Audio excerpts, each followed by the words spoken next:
There's something else I really disagree with right here. This is the one weak point in this entire segment. Jacob Fatu, we're going to play this just in real time, real quick here. Boom, spear Randy through there. And you can see that the barrier didn't break all the way, but to me, that adds to the realism. So when he hits him, spears him, and we're going to see with the table, these things right here, as we bring out the annotation, these things right here with the sections come off. They don't have brand new barriers or tables or anything. They are collapsible pieces of furniture or items that are around ringside. Their budget would be incredible if they did that. So it gets kind of disjointed right here, but it's a solid way. Now, what I want to talk about too is we have a camera guy here, we have one off here, and we have one right here where he speared him. So this guy caught him here. Then as he's running, this guy can catch him maybe, but this guy over Randy Orton's shoulder is really the money shot when it comes to this and makes it look like it's extremely violent. This guy right here is very brave because what if they popped right through the barrier, James? And I mean, it would look great on TV, but this is like a $40,000, $50,000 camera. So you don't want to get any heat for doing that. But let's play this forward a little bit more. And this is where we look at Jacob and he has a really intense look on his face, but he's finding the camera. And this is where he does his big scream a couple times. You can see it right there. This is where I think it was overdone, but you had a different theory, James, about why he kept firing up and getting in front of the camera. Well, we discussed this when we were doing this beforehand, and I said, do you think he's overdoing the screaming and finding the camera just so they'll have B-roll for Raw and next Friday Smackdown, just so they've got vignettes already in the pipeline, in the can, and actually have enough usable footage to make them interesting? I 100% agree. I think you're right about that because that's what happens a lot of times, that you have B-roll packages, vignettes, pay-per-view packages, pre-match packages. So for his first match, I have no doubt that all these intense roars and shouts and everything and the look in his eyes are all strictly for B-roll, for packages. But in the context of real time, I didn't like it because it felt like that indie wrestler that always fires up after every move. It's not, doesn't make anything special. So there's something else I really disagree with right here as we go forward. You can see him getting into the ring. And this is where this is the one weak point in this entire segment. Cody firing up, clotheslining him, and then he grabs him. So two things are wrong about this. First thing is Cody's on his feet fighting. People could say, well, he's world champion, of course, but you have Solo in the corner right here that can take, Cody peppering him and then turns around and Jacob takes him out. He could literally beat him up in the corner and then come over here to the apron and then get pulled out. What are your thoughts about that? That the fact that Cody was selling the beating and then got up and temporarily fought back on Jacob. Would you have even have Cody and Jacob touch? Yeah, you kind of have to because Cody is the main baby face that the bloodline is trying to take out. I'm just wondering, it's one of those things where if you have Cody and Jacob, maybe they just meet face to face or eye to eye, and then Solo takes him out, and then that could build up to eventually in weeks or months' time when Jacob and Cody finally get physical in that kind of respect. Or do you think it just needs to be that impactful of a debut that Jacob just needs to kill everybody and nobody gets an attack on him? Yes, but this particular spot is the disconnect in that. He should have just 100%. This is one of those things where how long was it before Solo got touched? It wasn't long enough to where he got beat down or he sold for somebody, but this dude needed at least 4, 6, 8 weeks of nobody getting any offense on him or doing anything. It's kind of like Braun Breaker. Braun Breaker came out and speared people when the bell rang. Now he's 50-50 with Sheamus, with Kaiser. It just loses that intensity. Well, here's an example. What if Goldberg won his first 5 matches and then won 50-50 for the next 100? he wouldn't be Goldberg, right? Mhm. So you think straight away that with Jacob, he's now found his level because he just went even briefly 50-50 with Cody.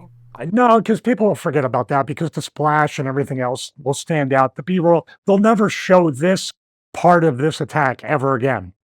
But if you do that over and over again with Jacob in every situation, now he's the guy that you can fire up on. And then Cody's on his feet. He was beat down by the bloodline before this, correct? Mm-hmm. So what's their beat down mean? These are the things you gotta like really pick apart, split hairs in order. I'm not downing him. I want to protect the talent so they mean the most. That's where I see that. So, but basically he just pulls him out, and this move here is really good. Rock bottom right on the apron. Really well done. Great sell by Cody. And it makes sense because he pulled him out. But like I said, if he was firing up on Solo and back here on the ropes, and then Jacob pulled him out to prevent him from beating on Solo more, that would be a way to punch that up. So the next thing we're going to go to right here, once again, firing up. I see your point about that. And here he goes with the table and everything. Hey, by the way, just a quick point. I want to congratulate Corey Graves on being the newest member of the Bloodline. You know why?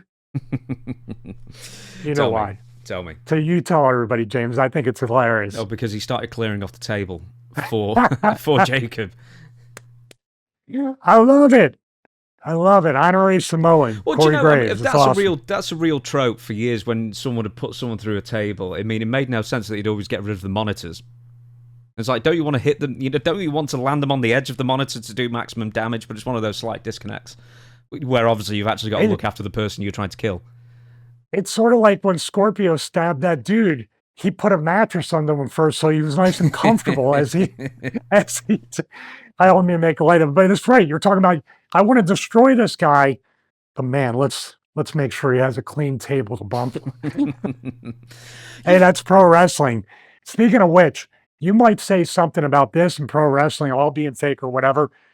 When you're up here on the top rope, when you're up in this position, and we're going to talk about this. I got the lethal lockdown where I climbed to the top of the cage. We're going to examine that.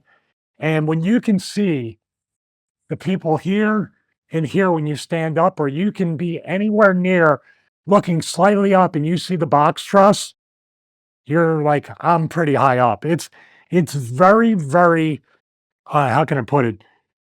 You just think it's not that high when you're on the top rope, much less the top of the cage. But now you're on the top rope, and you're going to splash somebody onto a table that somebody in production assumes, hey, if I put a mat under this, they aren't going to feel it. No, it's not true. I'm not calling you out, James. I have them on the teleprompter. But here's the splash here. And you were talking to Cody, said he broke a couple ribs on this, right? Well, he said that at the end of a house show like a day or two later. So we don't know if it's real or not, but I mean, do you think that's real? I don't think it's real because he probably is pretty sore, but I bet you Jacob bounced off that table. It looks like he took the brunt of it more. You know what I'm impressed by? I'm going to show this now that we can scrub frame by frame. Every single Samoan has the same style splash, which is a great thing. But the arms stretched, it's like, you know what it is? They're literally doing the Superfly Snuka Splash. Like they all with their arms and legs, and this is me being a nerd. Look at how they just arms out and they come around in a circle to be closed in and then over Cody. It's just amazing that they just have, I mean, they're pretty much the largest wrestling family ever in history that have the most amount of workers that are all great workers. You know, whether you talk about Jacob, Solo, Roman Reigns, Usos, even guys like Lloyd, who I know in the Anunnaki family, that just, they have a natural ability to just be incredible pro wrestlers. But here's the thing too, they're big dudes. They're all big dudes. Yokozuna, anybody, light as a feather. Absolutely light as a feather. For being as big as they are, They all are just some of the lightest workers. Rikishi, the list goes on and on. Haku, everybody in the Samoan dynasty. It's not just a family; it's a dynasty stretching out generations. They are the best. I'd said the McMahons are the best workers in wrestling history. The whole package. Technically, the wrestlers that nobody can ever touch, the workers nobody can ever touch, are the Samoans. They are The Rock too, obviously. They're incredible. Can't be touched. I'm looking at the family tree now. I mean, before I even clicked on it, I was actually thinking Black Pearl as well. There's another Samoan who I don't think did too much in the way of like the big time, but there are so many. Even like Gary Albright, who married into the family. I'd say L.A. Smooth, Manu, Samu, Tonga Kid. There's so many.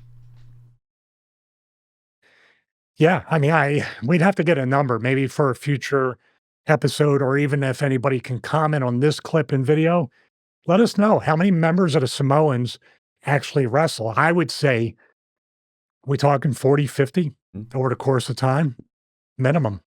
It's funny. We're gonna get to Sika. Yeah, I mean, often Sika, Peter Maivia. I mean, there's a ton. It's I don't know what I was going to say then. I'll move on. MLW stuff. So for people who haven't seen Jacob Fatu in action before, he came into WWE a lot slimmer. He looks in great shape. In MLW, he was north of 300 pounds. But man, we were talking about Scorpio beforehand. The many things we were talking about Scorpio beforehand, but one of them was, man, could that dude fly? And he didn't look like he was built for it. That's Jacob Fatu, but even more so. But he was incredibly agile. What was his nickname in MLW? Because I hope it carries over. What was the Samoan werewolf? That's a cool name. He was known as Samoan werewolf. I believe someone called him that on commentary. I don't think he's ever referred to himself. I'm not sure. I got to catch up on MLW, but Jacob Fatu, definitely one of the bright spots in MLW. If you've never seen it or you do watch it, you know what I'm talking about. He's definitely a dude that the only problem is, are we entering into NWO territory with so many members of the bloodline?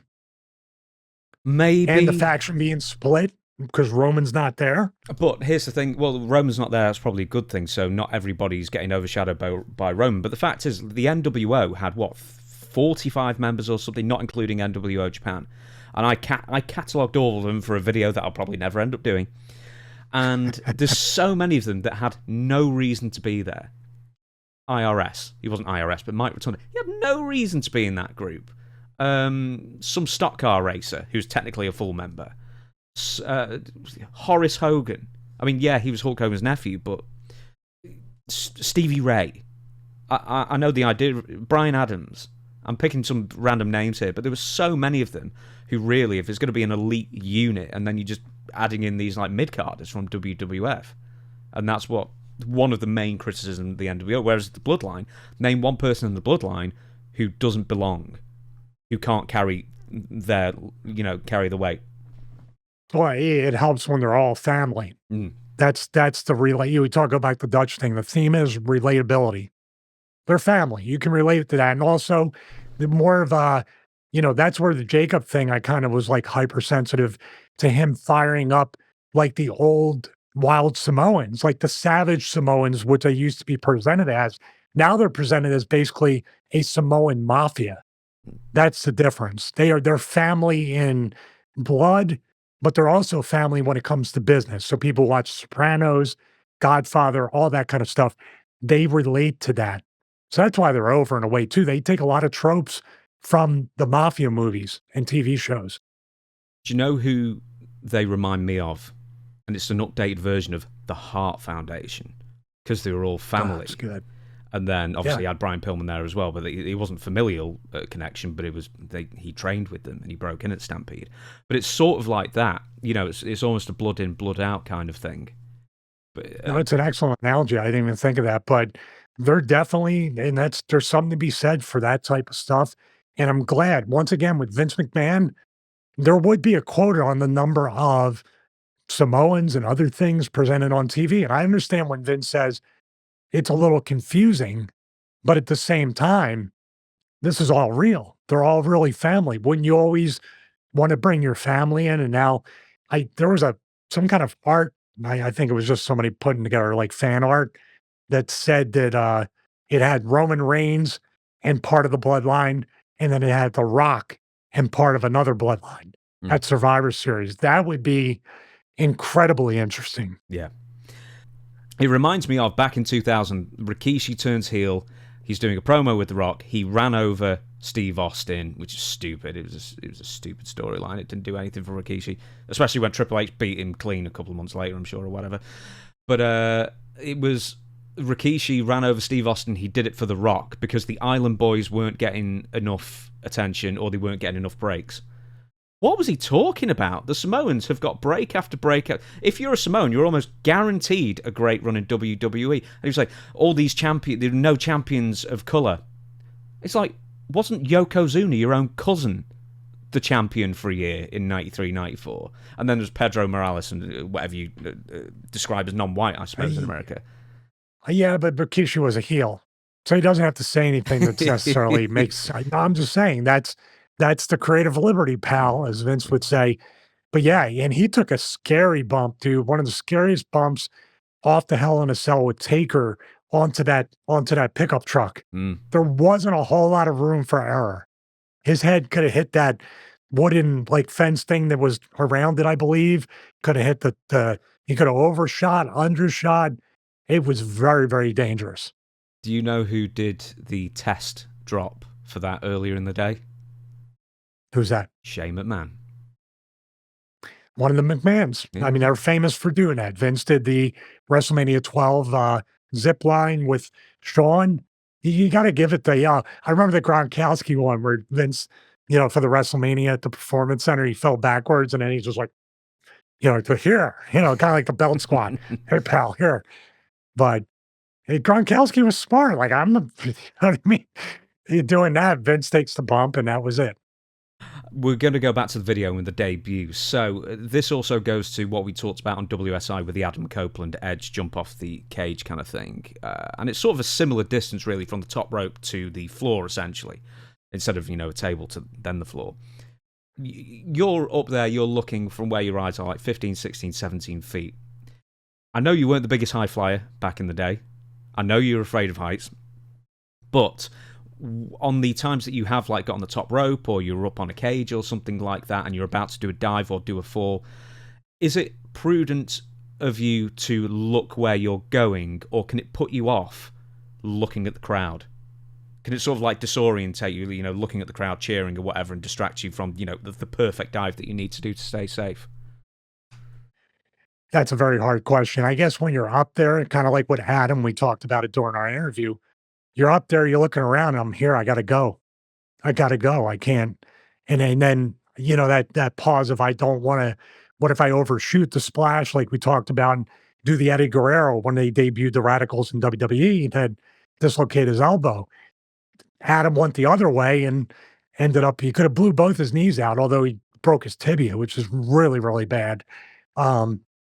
When you're up there, you go, or you just don't go at all. That's what I learned as time went on. Now, that doesn't mean I never got on the top rope to do something, done it myself, took a Frankensteiner or a superplex, set it up to where I was going to do something.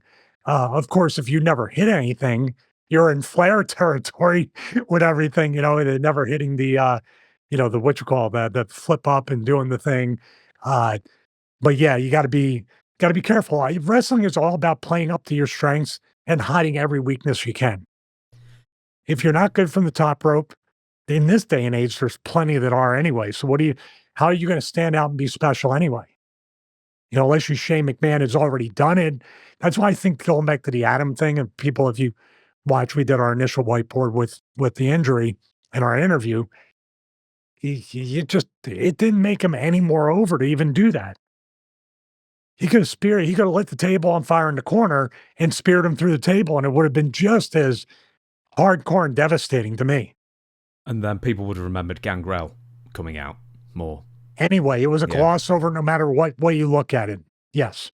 One more thing, and this will segue into our final story about Seeker. Do you think you can do a Samoan Savage gimmick in 2024? You know how racially sensitive everybody is. I'm not, but you know how racially sensitive most people are in 2024. Can you do a character like that and it not come over as antiquated?